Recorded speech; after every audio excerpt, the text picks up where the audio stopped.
Good evening, guys. Once again, I'm in the front of you, myself, Surya Dubey, and I'm just going to define a topic which is dowry death. The section 304B of IPC 145 of 1860. So, few years ago, if I just go 20 or 20 to 30 years ago, it was a big deal for all, for the Constitution of India and for, for the public and for the people who are just living in India. So, this is all depends on the literacy rate. So few years ago, if I just go 20 or 30 years or 40 years ago, the literacy rate of India was really too down. So I think 20 to 25% of people, percentile of people were educated. But if I'm just making the video in 2021, it's just the modern era of living in. I'm the modern era. I'm living in the modern era.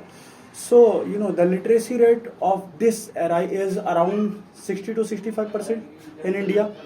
So, let's have to, I'm just going with the statement, with the definition of IPC, what it is. So, the definition which defines, the section which defines the dowry death, which is the 304B, I already told you. So let's have the definition.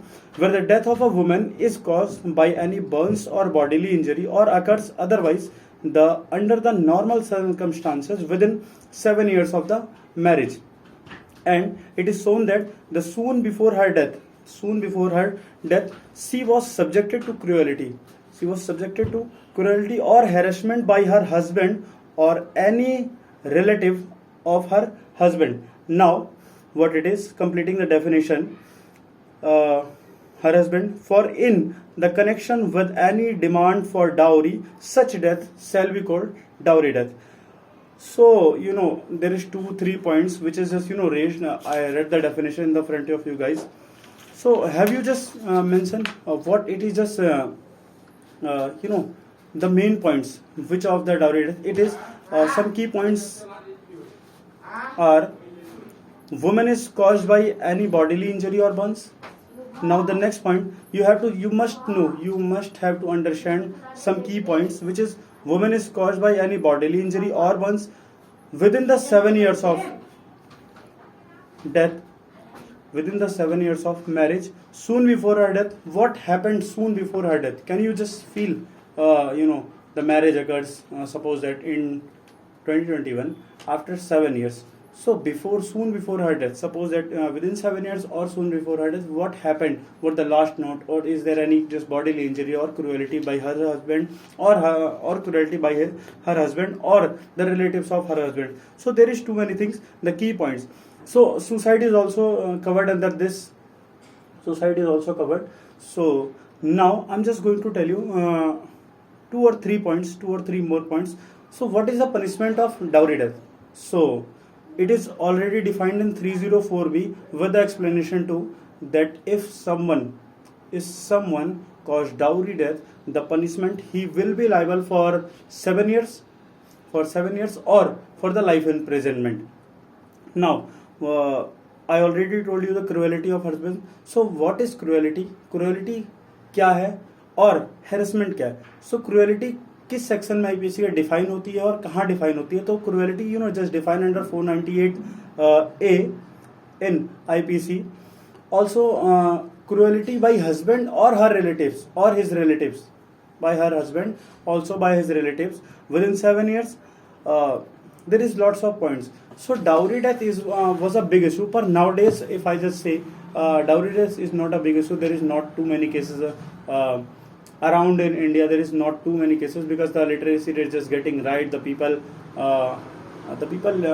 getting literate. So they are not illiterate. They understand that dowry is an illegal thing which we have to prohibit, which we have to we must have to just forget this. We have to just make ourselves high and make our thinking high. So what it is an illegal thing, and I'm also, being an intern, I'm also not in the support of dowry. But there is an issue in my mind, why the period which is put by the government, by the by the Constitution of India, which is 7 years. I think that if we must have to, we must have to discuss on a point why it is 7 years. 7 years is a big date, big time. So big time period. I think it must have to reduce, because there is a two partners who are just getting married each other. They are unknown to each other. I understand everything, but what it is, I think 1 year, 2 year, or 3 year is enough time to understand each other. But sometimes 7 years is such a big period. I will not recommend this. I will just ask a question. This is a question to from Lex Click. It is a question to Lex Click. Why the 7 years of period is just done by the Constitution of India? This is a good question from my side, and I will request you just satisfy me, give me the answer, have a judgment, some case laws, pick the some case laws, and let's end up this topic. So thanks to Lex Click who have just given this opportunity, and I'm an intern here, and I'm just trying to do my best. Once again, let's see next topic, what will be the next topic, but definitely I will just prepare myself to do better. Now thanks to you all guys. Bye bye.